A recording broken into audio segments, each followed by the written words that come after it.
Hello friends, welcome back to study मानिया।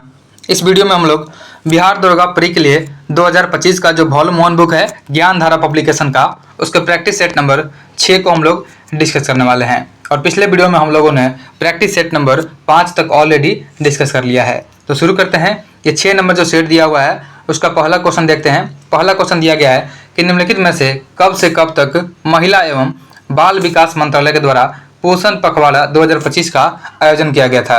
तो यह जो किया गया आयोजन 8 अप्रैल से 22 अप्रैल 2025 तक किया गया है। याद रखेंगे कि 8 अप्रैल से 22 अप्रैल 2025 तक महिला एवं बाल विकास मंत्रालय के द्वारा पोषण पखवाड़ा 2025 का आयोजन किया गया है और इसका मुख्य उद्देश्य पोषण के विषय में जागरूकता फैलाना है। नेक्स्ट है, तो ऑप्शन यहाँ पे ये हमारा राइट आंसर हो जाएगा। नेक्स्ट है, अगला क्वेश्चन है क्वेश्चन नंबर 2। दूसरा क्वेश्चन है कि निम्नलिखित में से किस राज्य में भारत की छठी तथा पूर्वी भारत की पहली खगोलीय वेधशाला स्थापित किया गया है। तो यह भारत का छठा हो जाएगा तथा पूर्वी भारत का पहला खगोलीय वेधशाला हो जाएगा और इसका स्थापना किया गया है पश्चिम बंगाल में किया गया है। ऑप्शन बी हमारा राइट आंसर हो जाएगा। देखिए, लद्दाख नैनीताल जो है उत्तराखंड में नैनीताल, माउंट आबू राजस्थान में, उसके बाद गिरवानी हिल्स पुणे में और कलूर तमिलनाडु में। और इससे पहले खगोलीय वेधशाला जो है स्थापित किए गए थे 5 और यह जो है छठा है और ये पूर्वी भारत का पहला हो जाएगा। नेक्स्ट है, अगला क्वेश्चन है कि निम्नलिखित में से कौन सा राज्य क्षय रोगों से पीड़ित वयस्कों में मृत्यु का पूर्वानुमान व्यक्त करने के लिए एआई मॉडल तैयार किया है। तो यह एआई मॉडल जो तैयार किया गया है तमिलनाडु के द्वारा तैयार किया गया है। ऑप्शन बी हमारा राइट आंसर है और तमिलनाडु ऐसा करने वाला भारत का पहला राज्य है।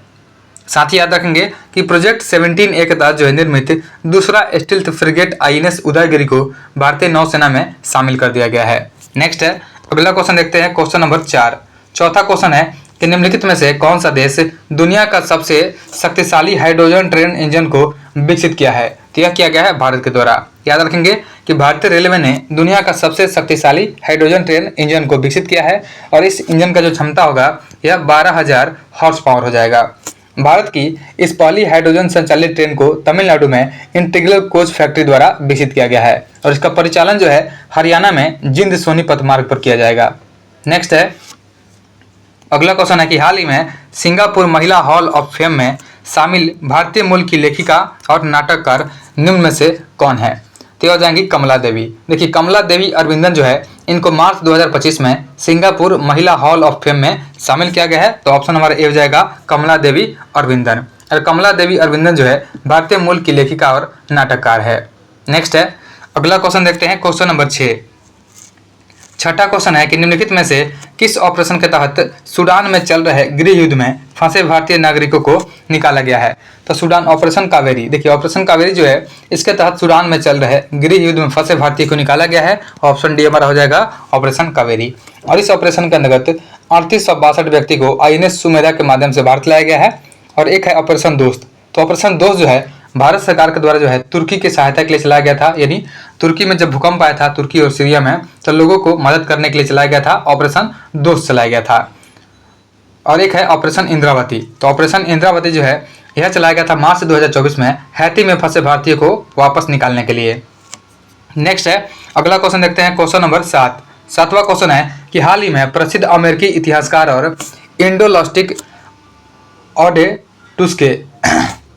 टुस्के की नई पुस्तक पिकाडोर इंडिया द्वारा प्रकाशित की गई है। तो वह पुस्तक है, तो यह पुस्तक जो हो जाएगा भारत 5000 वर्ष का इतिहास हो जाएगा। ऑप्शन ए हमारा राइट आंसर है। और इस पुस्तक की जो शुरुआत है सिंधु घाटी सभ्यता से होती है। नेक्स्ट है, अगला क्वेश्चन देखते हैं क्वेश्चन नंबर 8। आठवां क्वेश्चन है कि हाल ही में किस राज्य सरकार ने मुख्यमंत्री सेहत योजना यानी MMSY की शुरुआत की है, जिसके तहत 10 लाख तक का कैशलेस इलाज उपलब्ध कराया जाएगा। तो याद रखेंगे कि यह जो मुख्यमंत्री सेहत योजना जो है इसका शुरुआत जो किया गया है जिसके तहत 10 लाख रुपए तक का कैशलेस इलाज उपलब्ध कराया जाएगा और यह शुरू किया गया है पंजाब सरकार के द्वारा। ऑप्शन बी हमारा राइट आंसर है। और इसको लॉन्च किया गया था 8 जुलाई 2025 को इसको लॉन्च किया गया है और इसका लाभ जो हो जाएगा प्रत्येक परिवार को 10 लाख रुपए तक का कैशलेस स्वास्थ्य कवरेज मिलेगा। और 2 अक्टूबर 2025 से रजिस्ट्रेशन शिविर और स्वास्थ्य कार्ड भी जारी किए जाएंगे। नेक्स्ट है, अगला क्वेश्चन देखते हैं क्वेश्चन नंबर 9 कि हाल ही में वर्ष 2025 का ब्रेक थ्रू पुरस्कार किस भारतीय संस्थान को मिला है। तो ब्रेक थ्रू पुरस्कार जो है किसको दिया गया है यह देखना है। तो संस्थान का नाम हम लोग देख लेते हैं।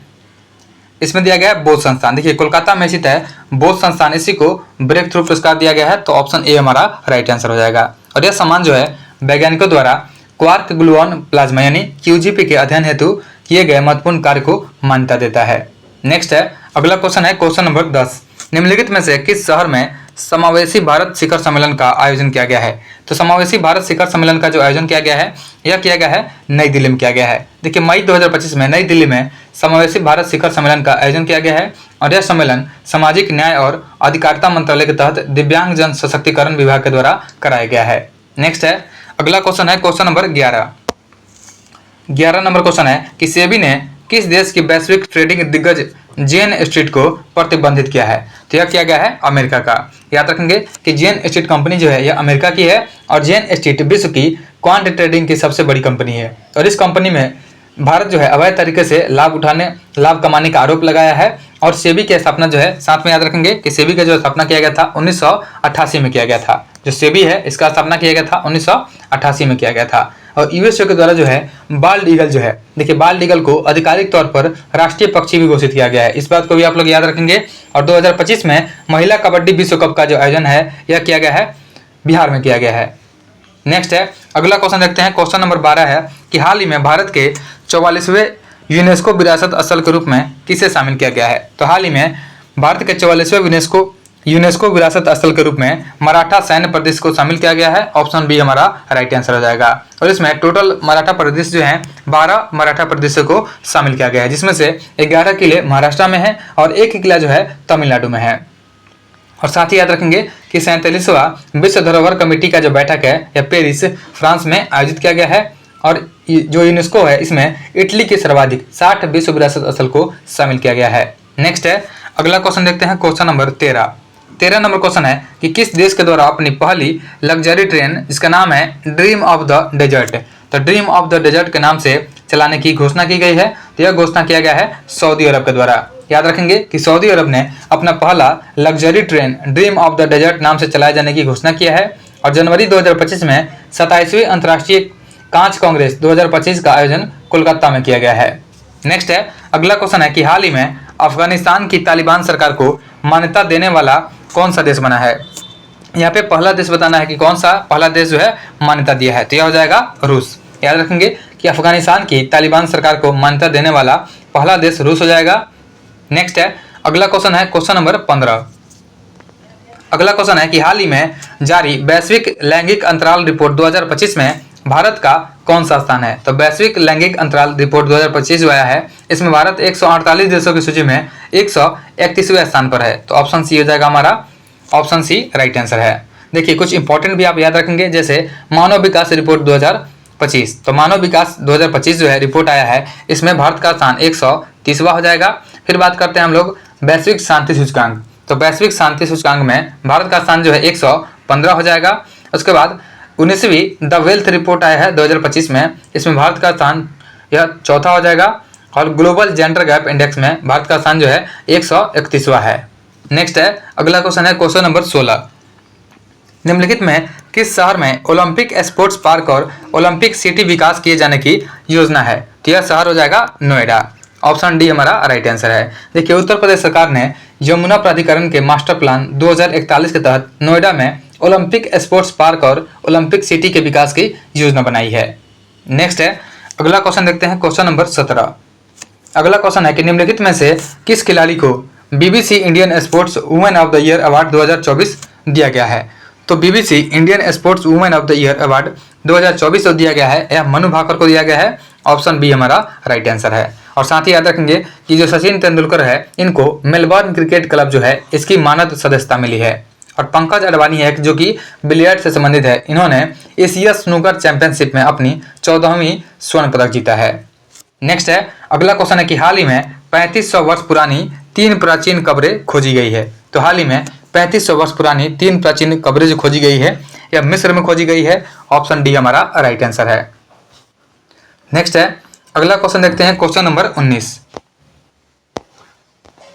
देखिए 19 नंबर जो क्वेश्चन है इसमें पूछा गया है कि भारत वन स्थिति रिपोर्ट जो है 2021 इसकी तुलना में 2023 के रिपोर्ट में वनावरण में सर्वाधिक कमी किस राज्य में हुआ है। तो वनावरण में सर्वाधिक कमी जो हुआ है यह मध्य प्रदेश में हुआ है। ऑप्शन ए हमारा राइट आंसर है। देखिए मध्य प्रदेश में जो कमी हुआ है वनावरण में 371.5 किलोमीटर हुआ है, वर्ग किलोमीटर हुआ है, यह कमी हुआ है। नेक्स्ट है अगला क्वेश्चन है क्वेश्चन नंबर 20। हाल ही में बिहार नगर चुनाव के ब्रांड एम्बेसडर के रूप में किसे नियुक्त किया गया है। तो हाल ही में बिहार नगर चुनाव के ब्रांड एम्बेसडर के रूप में नियुक्त किया गया है यह मनोज वाजपेयी और पंकज त्रिपाठी को। ऑप्शन सी हमारा राइट आंसर हो जाएगा। देखिए बिहार नगर पंचायत या नगर पालिका के जो उपचुनाव हुआ है इसके नामांकन में प्रक्रिया जो है 28 मई 2025 से शुरू हुआ था और मतदान 28 जून 2025 को हुआ और मतगणना जो है 30 जून 2025 को संपन्न हुआ था। साथ ही याद रखेंगे कि बिहार खादी हस्तशिल्प और हथकरघा स्वीप कार्यक्रम, बिहार पर्यटन, इसके जो ब्रांड एम्बेसडर हैं मैथिली ठाकुर हैं मधुबनी की। उसके बाद एक है फाइलेरिया उन्मूलन, तो फाइलेरिया उन्मूलन के ब्रांड एम्बेसडर अनंत कुमार है सुपर 30 वाले। उसके बाद पटना हाफ मैराथन के ब्रांड एम्बेसडर हिमा दास है, ये भारतीय धावक है जो कि असम की हैं। नेक्स्ट है अगला क्वेश्चन देखते हैं क्वेश्चन नंबर 21। 21 नंबर क्वेश्चन है कि गणतंत्र दिवस 2025 के परेड में बिहार की झांकी में निम्नलिखित में से कौन से प्रदेश दृश्य जो है शामिल थे। तो इसमें शामिल थे भगवान बुद्ध के दृश्य शामिल थे, प्राचीन नालंदा महाविहार का दृश्य शामिल था, दरभंगा राज पैलेस और मिथिला कला भी शामिल थे, यानी सभी शामिल थे। ऑप्शन डी हमारा राइट आंसर हो जाएगा। और साथ ही याद रखेंगे कि गणतंत्र दिवस 2025 का जो परेड हुआ था उसका जो थीम था स्वर्णिम भारत विकास और विकास। नेक्स्ट है अगला क्वेश्चन देखते हैं क्वेश्चन नंबर 22। निम्नलिखित राज्यों में किसकी सीमा भूटान के साथ नहीं लगती है। पूछा गया कि इसकी सीमा जो है भूटान के साथ नहीं लगती है, तो यह हो जाएगा नागालैंड। बाकी जो है सिक्किम, पश्चिम बंगाल और असम, इनकी सीमाएं जो है भूटान से लगती है, लेकिन नागालैंड की सीमा जो है यह भूटान के साथ नहीं लगती है। देखिए भूटान के साथ सीमा साझा करने वाले जो राज्य हो जाएंगे उसमें सिक्किम है, पश्चिम बंगाल, असम और अरुणाचल प्रदेश है। और भारत का जो है भूटान के साथ सीमा जो लगता है लगभग 699 किलोमीटर जो सीमा है यह भूटान के साथ लगती है। और नागालैंड की जो सीमा है यह म्यांमार के साथ लगती है, न कि भूटान के साथ। नेक्स्ट है अगला क्वेश्चन है क्वेश्चन नंबर 23। 23 नंबर क्वेश्चन है कि भारत की तीसरी सर्वोच्च चोटी है। तो भारत की तीसरी सर्वोच्च चोटी यह हो जाएगी नंदा देवी। ऑप्शन डी हमारा राइट आंसर है। देखिए नंदा देवी जो है इसका हाइट हो जाएगा आपको 7817 मीटर हो जाएगा। भारत की सर्वोच्च चोटी जो है यह गॉडविन अस्टो यानी केटी हो जाएगा, जो कि पाकिस्तान यानी पीओकी पाक अधिकृत कश्मीर में है, और जो इसका ऊंचाई जो है 8611 मीटर है। और एक है कंचनजंगा। तो कंचनजंगा भारत की दूसरी सबसे ऊंची चोटी है जो सिक्किम और नेपाल की सीमा पर स्थित है, और इसका ऊंचाई 8598 मीटर है। और तीसरा हो जाएगा नंदा देवी जो कि 7817 मीटर ऊंचा है, और यह कुमायूं हिमालय का भाग है जो कि उत्तराखंड की सबसे ऊंची चोटी है नंदा देवी। नेक्स्ट है अगला क्वेश्चन है क्वेश्चन नंबर 24। कोपेन के जलवायु वर्गीकरण के संदर्भ में कौन सा युग्म जो है सुमेलित नहीं है। तो देखते हैं पश्चिमी घाट। पश्चिमी घाट जो है यह AMW होता है जो कि सही सुमेलित है। गंगा का मैदान जो है होता है यह CWG होता है, यह भी सुमेलित हो जाएगा। उसके बाद यह है प्रायद्वीपीय पठार। तो प्रायद्वीपीय पठार जो हो जाएगा यह एस यहाँ पे नहीं होगा। देखिए जो एस होता है यह शुष्क ग्रीष्म ऋतु वाला मानसून प्रकार का एक जलवायु है जो तमिलनाडु के कोरोमंडल क्षेत्र को संदर्भित करता है। तो यहाँ पे एस नहीं होगा, यह गलत दिया गया है। तो ऑप्शन सी हमारा राइट आंसर हो जाएगा।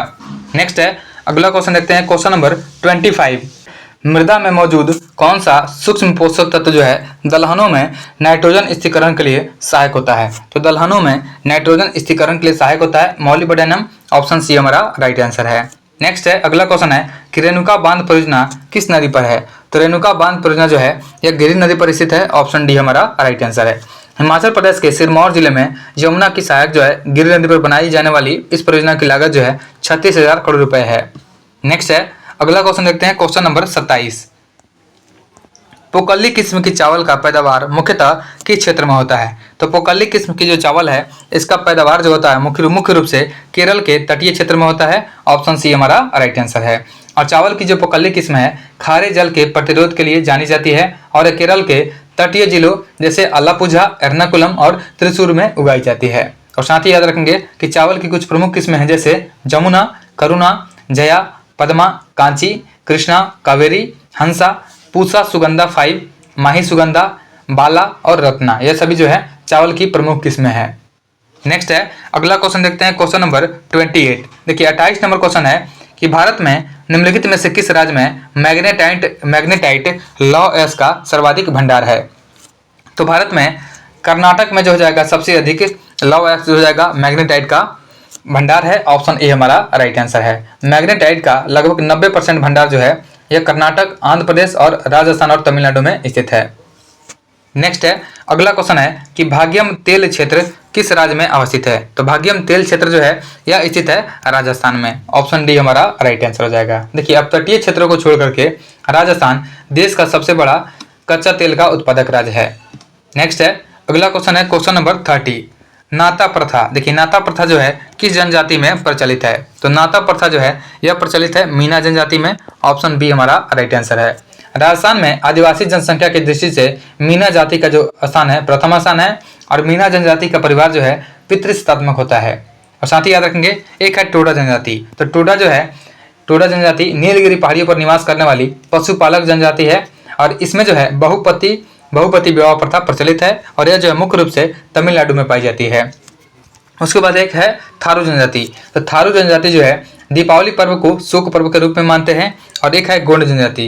तो गोंड जो है यह भूत प्रेत और जादू टोना में अत्यधिक विश्वास करते हैं। नेक्स्ट है अगला क्वेश्चन देखते हैं, क्वेश्चन नंबर 31। 31 नंबर जो क्वेश्चन है इसमें पूछा गया है कि भूमध्य रेखा, कर्क रेखा और मकर रेखा तीनों निम्न में से किस एक महादेश से होकर के गुजरते हैं। याद रखेंगे कि भूमध्य रेखा, कर्क रेखा और मकर रेखा तीनों जो है ये अफ्रीका से होकर के गुजरते हैं। ऑप्शन सी हमारा राइट आंसर है। नेक्स्ट है अगला क्वेश्चन है, क्वेश्चन नंबर 32। निम्नलिखित में से कौन सा युग्म सुमेलित नहीं है। तो इसमें से गलत को चूज करना है। सबसे पहला है फॉन। तो फॉन जो है यह आल्प्स पर्वत पर बहने वाली हवाएं हो जाएंगी।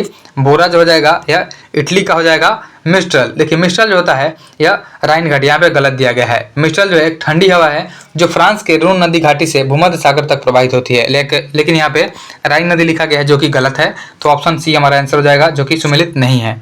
कमसीन जो है यह मिस्र में बहने वाली पवन हो जाएगी। नेक्स्ट है अगला क्वेश्चन है, क्वेश्चन नंबर 33। 33 नंबर क्वेश्चन है कि अटलांटिक महासागर का सबसे बड़ा सीमांत सागर है। तो अटलांटिक महासागर का सबसे बड़ा सीमांत सागर जो हो जाएगा कैरिबियन सागर हो जाएगा। ऑप्शन बी हमारा राइट आंसर है। देखिए अटलांटिक महासागर जो है संपूर्ण संसार का छठा भाग है जिसका क्षेत्रफल जो है यह सबसे बड़ा है, यानी छठे स्थान पर सबसे बड़ा है, जो प्रशांत महासागर के लगभग आधा और विश्व के कुल क्षेत्रफल का लगभग 16% है। और इसका जो आकृति है अंग्रेजी का जो अक्षर है एस के आकार का है। नेक्स्ट है अगला क्वेश्चन देखते हैं, क्वेश्चन नंबर 34।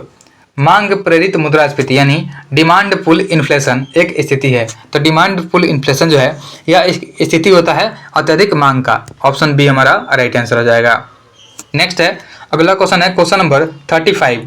35 नंबर जो क्वेश्चन है इसमें पूछा गया है कि निम्न में से किन वस्तुओं के मूल्य में वृद्धि होने से उसकी मांग बढ़ जाती है। ये होती हैं गिफिन वस्तुएं। देखिए गिफिन वस्तुएं जो होते हैं इनमें मूल्य में वृद्धि होने से उसकी मांग बढ़ जाती है। और गिफिन वस्तुएं निम्न कोटि की वस्तुएं होती हैं और मूल्य में वृद्धि होने पर जो है गिफिन वस्तुओं की मांग बढ़ जाती है तथा मूल्यों में कमी होने पर इसकी मांग जो होती है कम हो जाती है। नेक्स्ट है अगला क्वेश्चन है, क्वेश्चन नंबर 36। निम्न में से कौन सा घटक जो है गैर योजनागत व्यय के अंतर्गत आता है। तो यह हो जाएगा रक्षा व्यय, उसके बाद ब्याज अदायगी और वेतन एवं पेंशन। यह सभी जो है गैर योजनागत व्यय के अंतर्गत आता है, यानी यह किसी योजना के अंतर्गत नहीं जाते हैं, यह ऐसे ही व्यय होते हैं। तो इनमें सभी हो जाएगा। ऑप्शन डी हमारा राइट आंसर है। नेक्स्ट है अगला क्वेश्चन है, क्वेश्चन नंबर 37।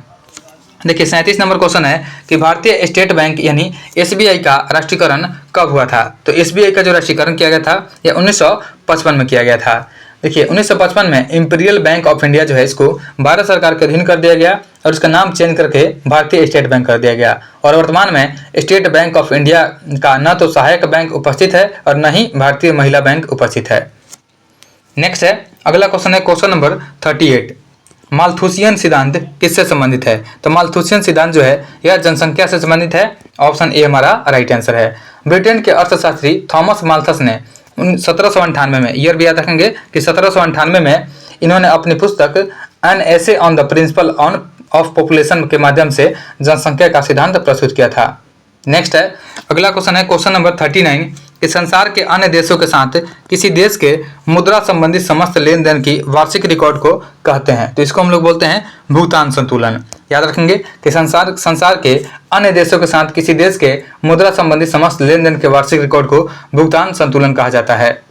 नेक्स्ट है, अगला है क्वेश्चन नंबर 40 नंबर जो क्वेश्चन है इसमें पूछा गया है कि डंपिंग शब्द किसके लिए प्रयुक्त होता है। देखिए, जो डंपिंग शब्द जो है इसका जो प्रयोग किया जाता है यह किया जाता है किसी चीज को सीमांत लागत से कम कीमत पर किसी विदेशी बाजार में बेचना, इसी को हम लोग डंपिंग बोलते हैं। ऑप्शन सी हमारा राइट आंसर हो जाएगा। और डंपिंग तब होती है जब कोई देश या कंपनी किसी उत्पाद का निर्यात उस कीमत पर करती है जो विदेशी आयात बाजार में निर्यात के घरेलू बाजार की कीमत से कम होती है। और डंपिंग का सबसे बड़ा लाभ यह है कि इससे बाजार में उत्पादों की कीमतों के ऐसे स्तर पर ला दिया जाता है जिन्हें प्रायः अनुचित माना जाता है। नेक्स्ट है, केपलर का तृतीय नियम बताता है कि सूर्य के परितः किसी ग्रह के परिक्रमण काल के लिए यहाँ पे टी स्क्वायर जो है directly proportional to R cube हो जाएगा। तो ऑप्शन ए हमारा राइट आंसर है। देखिए, यहाँ पे जो है केपलर का जो नियम है यह बताता है कि सूर्य के परितः किसी ग्रह का परिक्रमण काल जो होता है यह T square directly proportional to R cube होता है। और सूर्य के चारों ओर परिक्रमण करने वाले ग्रहों की वार्षिक गति के प्रेक्षणों के आधार पर केपलर ने ग्रहों की गति संबंधी 3 नियम को प्रतिपादन किया था। नेक्स्ट है, अगला क्वेश्चन देखते हैं, क्वेश्चन नंबर 42 नंबर क्वेश्चन है। इसमें पूछा गया कि गुरुत्वाकर्षण के सार्वभौमिक नियम का प्रतिपादन किसने किया था। तो गुरुत्वाकर्षण के सार्वभौमिक नियम का प्रतिपादन जो किया गया था यह किया गया था न्यूटन के द्वारा। ऑप्शन ए हमारा राइट आंसर है। न्यूटन के अनुसार जो है किन्हीं 2 कणों के बीच लगने वाला आकर्षण बल उन कणों के द्रव्यमानों के गुणनफल के समानुपाती तथा उनके बीच की दूरी के वर्ग के व्युत्क्रमानुपाती होता है, यह बताया गया था। यानी जो है यहाँ पे एफ जो हो जाएगा, एफ जी जो हो जाएगा is equal to capital G m1 into m2 divided by R square हो जाएगा। यह जो है न्यूटन के द्वारा दिया गया था। नेक्स्ट है, अगला क्वेश्चन है क्वेश्चन नंबर 43। देखिए 43 नंबर क्वेश्चन है। इसमें पूछा गया कि प्रकाश का वेग अधिकतम होता है। तो प्रकाश का वेग जो है अधिकतम होता है निर्वात में। ऑप्शन सी हमारा राइट आंसर है। निर्वात में जो प्रकाश की चाल होती है यह 2.99 इंटू 10⁸ मीटर पर सेकेंड होती है। यानी लगभग जो है 3 गुना 10⁸ मीटर प्रति सेकेंड होती है।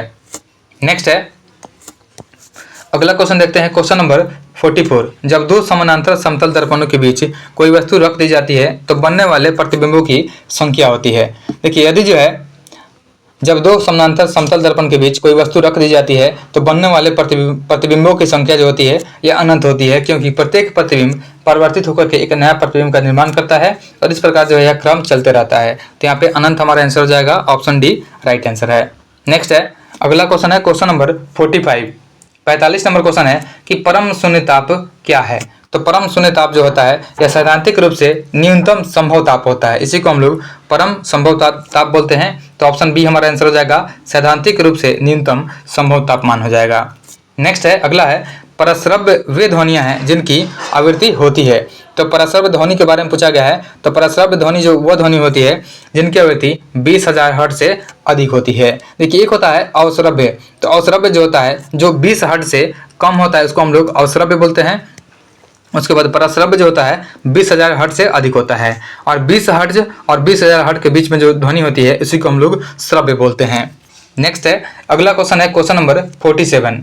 ट्रांसफार्मर प्रयुक्त होते हैं। देखिए, ट्रांसफार्मर जो है यह मुख्य रूप से प्रयुक्त होते हैं यह एसी वोल्टेज का उपचयन या अपचयन करने के लिए होते हैं, यानी वोल्टेज को घटाने या बढ़ाने के लिए। ऑप्शन सी हमारा राइट आंसर हो जाएगा। नेक्स्ट है, अगला क्वेश्चन है क्वेश्चन नंबर 48। स्टील में लोहे के साथ कौन से तत्व मिलाए जाते हैं। तो स्टील में लोहे के साथ क्रोमियम, कार्बन और मैग्नीज मिलाए जाते हैं। ऑप्शन सी हमारा राइट आंसर है। देखिए, स्टेनलेस स्टील जो होता है एक संक्षारण प्रतिरोधी लौह मिश्र धातु है जो मुख्य रूप से लोहे, क्रोमियम और कभी कभी निकेल या अन्य तत्वों से बनी होती है। नेक्स्ट है, अगला क्वेश्चन है क्वेश्चन नंबर 49 नंबर जो क्वेश्चन है पूछा गया इसमें कि ल्यूसाइट का उपयोग द्वितीय विश्व युद्ध में किस रूप में किया गया था। देखिए, जो ल्यूसाइट है इसका उपयोग द्वितीय विश्व युद्ध में रासायनिक हथियार के रूप में किया गया था। तो ऑप्शन बी हमारा राइट आंसर हो जाएगा, रासायनिक हथियार। ल्यूसाइट जो होता है रंगहीन और गंधहीन तैलीय द्रव है और यह त्वचा एवं आंखों पर फफोले उत्पन्न करता है। नेक्स्ट है, अगला क्वेश्चन है क्वेश्चन नंबर 50। मोती का मुख्य अवयव क्या है। तो मोती का मुख्य अवयव जो होता है कैल्शियम कार्बोनेट होता है। ऑप्शन बी हमारा राइट आंसर है। मोती में 85% कैल्शियम कार्बोनेट, 2 से 4% जल होता है और 0 से 10% तक जो है प्रोटीन यानी कोक्यूलिन होता है। नेक्स्ट है, अगला क्वेश्चन है क्वेश्चन नंबर 51। देखिए 51 नंबर क्वेश्चन है, इसमें बोला गया है कि निम्नलिखित धातुओं को उनकी घटती अभिक्रियाशीलता के क्रम में व्यवस्थित करें। इसमें दिया गया है जिंक, आयरन, कॉपर और सोडियम दिया गया है। तो घटती अभिक्रियाशीलता देखेंगे तो क्रम जो हो जाएगा सबसे अधिक जो हो जाएगा इसमें सोडियम का हो जाएगा, तो सबसे अधिक सोडियम हो जाएगा, इसके बाद जिंक का, फिर आयरन का और फिर कॉपर का। तो इस प्रकार ऑप्शन ए हमारा राइट आंसर है। देखिए सोडियम जो है एक अत्यधिक अभिक्रियाशील धातु है और अभिक्रियाशीलता श्रृंखला में पोटेशियम के बाद दूसरे स्थान पर आता है। जिंक की बात करते हैं तो जिंक आयरन और कॉपर से अधिक क्रियाशील है लेकिन सोडियम से कम होता है, और आयरन जो है यह जिंक से कम है लेकिन कॉपर से अधिक अभिक्रियाशील होता है, और कॉपर जो है एक कम अभिक्रियाशील धातु है। नेक्स्ट है अगला क्वेश्चन है कि उदासीकरण या उदासीनीकरण अभिक्रिया में बनने वाले आयनिक यौगिक को क्या कहते हैं। तो उदासीकरण अभिक्रिया जो है इसमें बनने वाले यौगिक को हम लोग लवण बोलते हैं। ऑप्शन ए हमारा राइट आंसर हो जाएगा। नेक्स्ट है अगला क्वेश्चन है क्वेश्चन नंबर 53। 53 नंबर क्वेश्चन है कि रासायनिक ऊर्जा का विद्युत ऊर्जा में परिवर्तन किस सेल से होता है। तो रासायनिक ऊर्जा का विद्युत ऊर्जा में परिवर्तन जो होता है यह गैल्वेनिक सेल में होता है। ऑप्शन बी हमारा आंसर हो जाएगा गैल्वेनिक सेल। और गैल्वेनिक सेल जो है ऑक्सीकरण उपचयन अभिक्रियाओं के माध्यम से विद्युत धारा उत्पन्न करता है। उदाहरण के लिए अगर एक बैटरी जो है रासायनिक ऊर्जा को संग्रहित करती है तो उसे विद्युत ऊर्जा में परिवर्तित करती है, और बैटरियों में गैल्वेनिक सेल का उपयोग होता है। नेक्स्ट है अगला क्वेश्चन है कि किस प्रकार की अभिक्रिया में ऊर्जा अवशोषित होती है। तो यहाँ पे पूछा गया है कि किस प्रकार की अभिक्रिया में ऊर्जा अवशोषित होती है। तो हो जाएगा उष्माशोषी अभिक्रिया जो है इसमें ऊर्जा का अवशोषण होता है। ऑप्शन बी हमारा राइट आंसर हो जाएगा। नेक्स्ट है अगला क्वेश्चन देखते हैं क्वेश्चन नंबर 55 नंबर जो क्वेश्चन है इसमें पूछा गया है कि डीएनए की पॉलीन्यूक्लियोटाइड श्रृंखला में क्या समाविष्ट होता है। तो डीएनए जो है इसकी पॉलीन्यूक्लियोटाइड श्रृंखला में जो समाविष्ट होता है यह हो जाएगा एक नाइट्रोजन क्षारक यानी डीऑक्सी राइबोज शर्करा और फॉस्फेट समूह हो जाएगा। ऑप्शन हमारा हो जाएगा ऑप्शन ए हमारा राइट आंसर है। देखिए डीएनए की पॉलीन्यूक्लियोटाइड श्रृंखला में जो होता है एक नाइट्रोजनी क्षारक होता है, डीऑक्सी राइबोज शर्करा होता है, फॉस्फेट समूह समाविष्ट होते हैं इसी में। नेक्स्ट है अगला क्वेश्चन है क्वेश्चन नंबर 56। 56 नंबर क्वेश्चन है कि पौधे के लिए प्राथमिक पोषक तत्व के रूप में ज्ञात तत्व कौन सा है। तो पौधों के लिए प्राथमिक पोषक तत्वों के रूप में ज्ञात तत्व जो हो जाएंगे ये हो जाएंगे नाइट्रोजन, फास्फोरस और पोटेशियम। ऑप्शन डी हमारा राइट आंसर है। नाइट्रोजन जो है यह पत्तियों की वृद्धि और क्लोरोफिल के उत्पादन के लिए आवश्यक होता है। फास्फोरस जो है जड़ों के विकास और फूल और फल लगने के लिए महत्वपूर्ण होता है, और पोटेशियम जो है यह समग्र पौधों के स्वास्थ्य, रोग प्रतिरोधक क्षमता और जल संतुलन के लिए आवश्यक होता है। नेक्स्ट है अगला क्वेश्चन है क्वेश्चन नंबर 57। अभिकथन जो है ये दिया गया है कि केंचुए कृषि के लिए उपयोगी नहीं है। देखिए यह जो है गलत दिया गया है कि केंचुए जो है कृषि के लिए उपयोगी नहीं है, तो ऑप्शन ए इसमें गलत है। उसके बाद आर जो दिया गया कारण केंचुए मिट्टी को महीन कणों में तोड़ देते हैं और उसे नरम बनाते हैं, तो यह जो है सही दिया गया है। तो इसमें ऑप्शन जो ए है गलत दिया गया है लेकिन आर सही हो जाएगा, तो ऑप्शन बी हमारा राइट आंसर हो जाएगा। नेक्स्ट है अगला क्वेश्चन है क्वेश्चन नंबर 58। 58 नंबर क्वेश्चन है कि निम्नलिखित में से कौन जैव उर्वरक के रूप में प्रयुक्त होता है। तो जैव उर्वरक के रूप में जो प्रयोग किया जाता है यह एजोला का उपयोग किया जाता है जैव उर्वरक के रूप में, नीलहरित शैवाल का भी किया जाता है, और साथ ही साथ अल्फा का भी किया जाता है। यहाँ पे नाइट्रोलिन का नहीं किया जाता है। तो यहाँ पे 1 2 3 ऑप्शन डी में है। ऑप्शन डी हमारा राइट आंसर है। देखिए जैविक उर्वरक जो होता है न केवल वायुमंडलीय नाइट्रोजन के स्थिरीकरण और फास्फोरस को घुलनशील बनाने में अपना योगदान करते हैं, बल्कि विविध वृद्धि हार्मोन और अम्लों के निर्माण के द्वारा पौधों के वृद्धि एवं विकास में भी सहायक होते हैं। नेक्स्ट है अगला क्वेश्चन है क्वेश्चन नंबर 59। 59 नंबर क्वेश्चन है कि प्रकाश संश्लेषण की प्रक्रिया में एटीपी के कितने अणु ग्लूकोज के प्रत्येक अणु के संश्लेषण में शामिल रहते हैं। तो ये रहते हैं टोटल 18 अणु। ऑप्शन बी हमारा राइट आंसर है। और ग्लूकोज के एक अणु के निर्माण में कि ये जो केल्विन चक्र होता है 6 बार दोहराया जाता है, और इस प्रक्रिया में 18 एटीपी अणुओं की आवश्यकता होती है। अगला क्वेश्चन है कि गर्म रुधिर वाले जंतु वे होते हैं जो अपने शरीर के तापमान को हमेशा एक सा बनाए रखते हैं, इसको हम लोग गर्म रुधिर वाले जंतु बोलते हैं। ऑप्शन डी हमारे राइट आंसर हो जाएगा। देखिए इसमें जो है पक्षी और स्तनधारी समतापजीवी में आते हैं।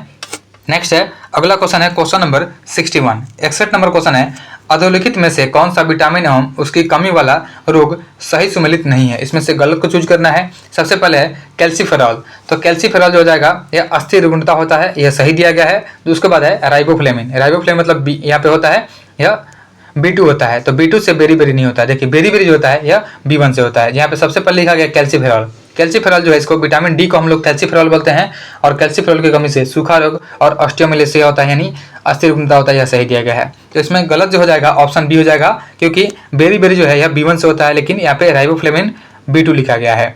बाकी जो है नियासिन जो है इसकी कमी से पेलाग्रा रोग होता है, जो कि सही दिया गया है। और कोबालामिन जो होता है, कोबालामिन की कमी से जो होता है यह होता है संधातित रक्ताल्पता होता है, यह भी सही दिया गया है। नेक्स्ट है अगला क्वेश्चन है क्वेश्चन नंबर 62, 65 नंबर क्वेश्चन है कि राज्य के नीति निर्देशक सिद्धांत किस प्रकार मौलिक अधिकारों से भिन्न है। तो यह हो जाएगा कि नीति निर्देशक सिद्धांत जो है परिवर्तनीय नहीं है, जबकि मौलिक अधिकार जो है परिवर्तनीय है। तो ऑप्शन सी हमारा राइट आंसर है। नेक्स्ट है अगला क्वेश्चन है क्वेश्चन नंबर 63, 63 नंबर जो क्वेश्चन है, 63 नंबर क्वेश्चन दिया गया है राष्ट्रपति के निर्वाचन मंडल के सदस्य होते हैं। देखिए राष्ट्रपति के निर्वाचन जो है यह अनुच्छेद 54 में राष्ट्रपति के निर्वाचन मंडल के सदस्य का प्रावधान करता है, और इसमें शामिल होते हैं संसद के दोनों सदनों के निर्वाचित सदस्य शामिल होते हैं, सभी राज्यों की विधानसभाओं के निर्वाचित सदस्य शामिल होते हैं, और दिल्ली और पुडुचेरी विधानसभा के निर्वाचित सदस्य शामिल होते हैं। यहाँ पे 1 और 3 और 4 हो जाएगा। तो ऑप्शन डी हमारा राइट आंसर हो जाएगा। नेक्स्ट है अगला क्वेश्चन देखते हैं क्वेश्चन नंबर 64, 64 नंबर क्वेश्चन है कि भारत का प्रधानमंत्री मुख्य है। तो भारत का प्रधानमंत्री जो है एक केंद्रीय सरकार का मुख्य होता है। ऑप्शन बी हमारा राइट आंसर है। नेक्स्ट है अगला क्वेश्चन देखते हैं क्वेश्चन नंबर 65, भारत सरकार को कानूनी विषयों पर कौन परामर्श देता है। तो भारत सरकार को कानूनी विषयों पर परामर्श देता है यह अटॉर्नी जनरल होता है। ऑप्शन बी हमारा राइट आंसर हो जाएगा। नेक्स्ट है अगला क्वेश्चन है क्वेश्चन नंबर 66।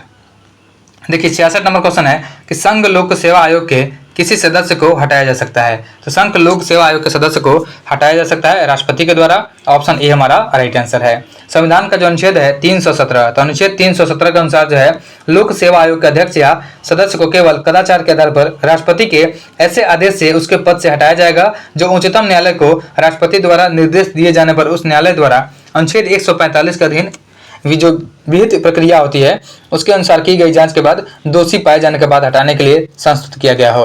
नेक्स्ट है अगला क्वेश्चन है क्वेश्चन नंबर 67। इसमें जो है मिलान करने के लिए दिया गया है सूची 1 और 2 को मिलान करना है। सूची 1 में समिति का नाम है और सूची 2 में इसके गठन का ईयर दिया हुआ है। पहला है बलवंत राय मेहता समिति। तो बलवंत राय मेहता समिति जो है यह त्रिस्तरीय था और इसका गठन किया गया था 1957 में। उसके बाद अशोक मेहता समिति या द्विस्तरीय समिति था, द्विस्तरीय था और इसका गठन 1977 में किया गया था। उसके बाद है एलएम सिंधवी समिति। तो एलएम सिंधवी समिति का गठन जो है 1986 में किया गया था और पीके थुंगन समिति का जो गठन किया गया था 1988 में किया गया था। तो 1, 2, 3, 4 हमारा आंसर हो जाएगा। ऑप्शन बी हमारा राइट आंसर हो जाएगा। नेक्स्ट है अगला क्वेश्चन देखते हैं क्वेश्चन नंबर 68, 68 नंबर क्वेश्चन है निम्नलिखित में से कौन सा युग्म सुमेलित नहीं है। तो यहाँ पे सुमेलित नहीं है यानी गलत को चूज करना है। तो सबसे पहले है केंद्रीय अन्वेषण ब्यूरो। तो केंद्रीय अन्वेषण ब्यूरो जो है इसका स्थापना 1963 में किया गया था। केंद्रीय सतर्कता आयोग यानी सीबीसी जो है इसका स्थापना 1964 में किया गया था, यह सही है। उसके बाद भ्रष्टाचार निरोधक कानून। तो भ्रष्टाचार निरोधक कानून जो है 1988 में लाया गया था। उसके बाद है प्रवर्तन निदेशालय, यह यहाँ पे प्रवर्तन मतलब होता है ईडी। ईडी जो है यह ईडी का स्थापना 1 मई 1956 को किया गया था। यहाँ पे 1956 होना चाहिए लेकिन यहाँ पे 2000 दिया गया है, तो यह गलत हो जाएगा। ऑप्शन डी हमारा राइट आंसर हो जाएगा। नेक्स्ट है अगला क्वेश्चन है क्वेश्चन नंबर 69 कि राष्ट्रीय विकास परिषद को सुपर कैबिनेट की संज्ञा किसने दिया था। तो राष्ट्रीय विकास परिषद को सुपर कैबिनेट का जो संज्ञा दिया गया था के संस्थानम के द्वारा दिया गया था। ऑप्शन ए हमारा राइट आंसर है। नेक्स्ट है अगला क्वेश्चन है क्वेश्चन नंबर 70 नंबर क्वेश्चन है कि इस गन्ने में मिठास नहीं है, इस वाक्य में भाववाचक संज्ञा है। देखिए इस गन्ने में मिठास नहीं है तो इस वाक्य में जो हो जाएगा मिठास जो हो जाएगा भाववाचक संज्ञा हो जाएगा। ऑप्शन सी हमारा राइट आंसर है। अगला है अतिरिक्त शब्द में कौन सा उपसर्ग है। तो अतिरिक्त शब्द जो है इसमें अति हो जाएगा, यह उपसर्ग हो जाएगा। नेक्स्ट है अगला क्वेश्चन है क्वेश्चन नंबर 72। देखिए 72 नंबर क्वेश्चन है कि कौन सा शब्द जो है समूह स्त्रीलिंग नहीं है। इसमें बताना है कि कौन सा शब्द समूह जो है स्त्रीलिंग नहीं है। तो इसमें दिया गया है सबसे पहले प्रतिभा और जंजीर। तो ये जो स्त्रीलिंग या स्त्रीलिंग हो जाएगा। उसके बाद है लोटा और पानी। देखिए लोटा और पानी जो है स्त्रीलिंग नहीं पुल्लिंग में आता है, तो ऑप्शन बी हमारा राइट आंसर हो जाएगा। नेक्स्ट है अगला है change the sentence into passive voice. इसको जो है पैसिव वॉइस में चेंज करना है। It is time to prepare tea. It is time to prepare tea, जब इसको चेंज करेंगे पैसिव वॉइस में तो हमारा आंसर जो हो जाएगा it is time for tea to be prepared. Option B हमारा राइट आंसर हो जाएगा। देखिए इट इज टाइम मतलब यह सेम रहेगा और टी के स्थान पर फॉर टी का यूज हो जाएगा और टू प्रिपेयर का जो हो जाएगा टू प्रिपेयर के स्थान पर टू बी प्रिपेयर्ड हो जाएगा। नेक्स्ट है अगला क्वेश्चन है क्वेश्चन नंबर 74, 74 नंबर क्वेश्चन है fill in the blank with correct phrasal verb. The principal give away the prize हो जाएगा, give away the prize. Option B हमारा राइट आंसर हो जाएगा। देखिए जो एक होता है गिव अवे, तो गिव अवे का मतलब होता है डिस्ट्रीब्यूट समथिंग, यानी किसी चीज को बांटना। और गिव अप जो होता है टू क्विट मतलब त्यागना होता है, और एक होता है गिव ऑफ मतलब छोड़ना होता है। लेकिन यहाँ पे जो है गिव अवे हो जाएगा, तो ऑप्शन हमारा बी जो हो जाएगा राइट आंसर हो जाएगा। नेक्स्ट है अगला क्वेश्चन है change the sentence into indirect narration. तो इनडायरेक्ट नरेशन में इसको चेंज करना है। Riya said I am going on a long vacation, यानी रिया सेड दैट, यहाँ पे जब कोमा हटाएंगे तो दैट लग जाएगा कि Riya said that she was going on a long vacation. Option A हमारा राइट आंसर है। नेक्स्ट है अगला क्वेश्चन देखते हैं क्वेश्चन नंबर 76, 76 नंबर क्वेश्चन है translate the sentence into English. इसे जो है इंग्लिश में ट्रांसलेट करना है। इस परेशानी का हल निकालो, तो इस परेशानी का हल निकालो का आंसर हो जाएगा हमारा find out the solution of this problem. Option D हमारा राइट आंसर है। नेक्स्ट है यूनेस्को में कितने सदस्य देश हैं। तो यूनेस्को में टोटल सदस्य देश 193 हो जाएंगे। और साथ ही याद रखेंगे कि जो यूनेस्को है, यूनेस्को का फुल फॉर्म होता है United Nations Education Scientific and Cultural Organisation, और इसका स्थापना 1945 में किया गया था। याद रखेंगे कि यूनेस्को का स्थापना किया गया था 1945 में, और इसका मुख्यालय पेरिस फ्रांस में स्थित है, और इस संगठन में 11 सहयोगी सदस्य भी देश हैं। नेक्स्ट है अगला क्वेश्चन है क्वेश्चन नंबर 78, 78 नंबर क्वेश्चन है निम्नलिखित को सुमेलित कीजिए। विश्व में प्रथम दिया गया है और देश दिया गया है। देखिए विश्व में प्रथम कागजी मुद्रा जारी किया गया था, तो विश्व में पहला कागजी मुद्रा चीन के द्वारा जारी किया गया था। विश्व में पहला बैंक नोट जारी किया गया था, यह किया गया था स्वीडन के द्वारा किया गया था। विश्व में पहला जो है सर्वाधिक पशुओं वाला, तो सर्वाधिक पशुओं वाला हो जाएगा भारत हो जाएगा। और शिक्षा को अनिवार्य करने वाला विश्व का प्रथम देश हो जाएगा, यह हो जाएगा प्रोसा हो जाएगा। तो हमारा आंसर जो हो जाएगा यह हो जाएगा 2 3 4 1। देखिए 2 3 4 1 ऑप्शन डी में दिया हुआ है। ऑप्शन डी हमारा राइट आंसर है। नेक्स्ट है अगला क्वेश्चन है क्वेश्चन नंबर 79, 79 नंबर क्वेश्चन है कि बाफ्टा फिल्म पुरस्कार जो है जीतने वाले पहले भारतीय कौन है। तो बाफ्टा फिल्म पुरस्कार जीतने वाले पहले भारतीय ए.आर. रहमान हो जाएंगे। ऑप्शन डी हमारा राइट आंसर है। बाफ्टा जो फिल्म पुरस्कार है इसका फुल फॉर्म होता है British academy of film and television arts. Next है अगला क्वेश्चन देखते हैं क्वेश्चन नंबर 80, 80 नंबर क्वेश्चन है कि बिहार के कितने उत्पाद को जीआई टैग मिल चुका है। तो बिहार में टोटल 14 उत्पाद जो है जिसको जीआई टैग दिया जा चुका है, जिसमें शामिल है मिर्चा चावल 2025 में किया गया है। उसके बाद कतरनी चावल, शाही लीची, मिथिला मखाना, जर्दालू आम, मगही पान, मधुबनी पेंटिंग, भागलपुर सिल्क, सुजनी कढ़ाई। उसके बाद सिक्की ग्रास हैंडीक्राफ्ट, अपलीक होता है अपलीक जो है यह सटवा बोलते हैं इसको। एक होता है सिलाव खाजा, मंजूसा चित्रकला और पत्थर कटी कला। नेक्स्ट है अगला क्वेश्चन है क्वेश्चन नंबर 81 है Bharat wagon and engineering company limited कहाँ स्थित है। तो Bharat wagon and engineering company limited जो है यह मोकामा में स्थित है बिहार में। ऑप्शन बी हमारा राइट आंसर हो जाएगा।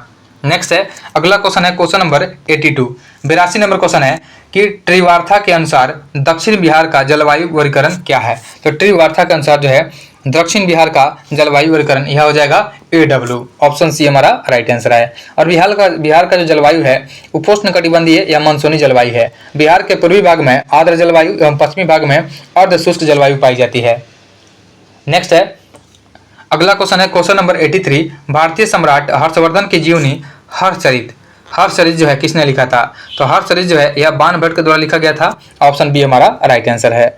बाणभट्ट जो है हर्षवर्धन के राजकवि थे, और बाणभट्ट की पुस्तक जो है हर्षचरित और कादम्बरी दोनों हो जाएगी।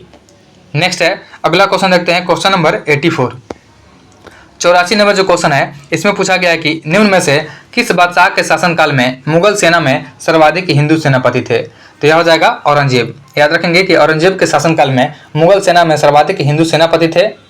नेक्स्ट है अगला क्वेश्चन है क्वेश्चन नंबर 85, किस षड्यंत्र के मामले में 3 अंग्रेजों को षड्यंत्र के आरोप में हिरासत में लिया गया था। तो 3 अंग्रेजों को षड्यंत्र के मामले में जो है हिरासत में लिया गया था, और यह हो जाएगा मेरठ षड्यंत्र केस। ऑप्शन डी हमारा राइट आंसर है। देखिए इसमें 3 जो है शामिल थे फिलिप स्प्रैट, उसके बाद बेन ब्रैडली और बेंजामिन फ्रांसिस। मेरठ षड्यंत्र मामला जो है यह 1929 से 33 के बीच में रहा था और भारतीय मजदूर वर्ग के आंदोलन के लिए अत्यधिक राजनीतिक महत्व रखता था, क्योंकि भारत में साम्यवाद के उदय के विरुद्ध ब्रिटिश सरकार का एक षड्यंत्र था। नेक्स्ट है, अगला क्वेश्चन देखते हैं, क्वेश्चन नंबर 86। ताशकंद समझौता पर कब हस्ताक्षर किया गया था? तो ताशकंद समझौता जो है इस पर हस्ताक्षर किया गया था 1966 में। ऑप्शन बी हमारा राइट आंसर है। और देखिए 1965 में भारत पाकिस्तान युद्ध को हल करने के लिए 10 जनवरी 1966 को भारत और पाकिस्तान के बीच में ताशकंद में जो है घोषणा पर हस्ताक्षर किया गया था और पाकिस्तान के तत्कालीन राष्ट्रपति अयूब खान और भारत के तत्कालीन प्रधानमंत्री लाल बहादुर शास्त्री ने ताशकंद की राजधानी जो तत्कालीन सोवियत संघ का एक गणराज्य है शांति समझौते पर वहां पे उज्बेकिस्तान में हस्ताक्षर किया था। नेक्स्ट है, अगला क्वेश्चन है क्वेश्चन नंबर 87 नंबर क्वेश्चन है कि निम्न में से किसने बंगाल में महलबारी बंदोबस्त प्रणाली का शुरुआत किया था? तो हो जाएंगे हॉल्ट मैकेंजी। याद रखेंगे कि हॉल्ट मैकेंजी जो है इन्होंने बंगाल में महलबारी बंदोबस्त प्रणाली का शुरुआत किया था और महलबारी बंदोबस्त जो होता है ये 1819 में मैकेंजी के द्वारा सूत्रपात किया गया था और 1822 में कानूनी रूप से इसका शुरुआत हुआ। 1833 में मार्टिन बर्ड और जेम्स टॉमसन के द्वारा सुधार किया गया था।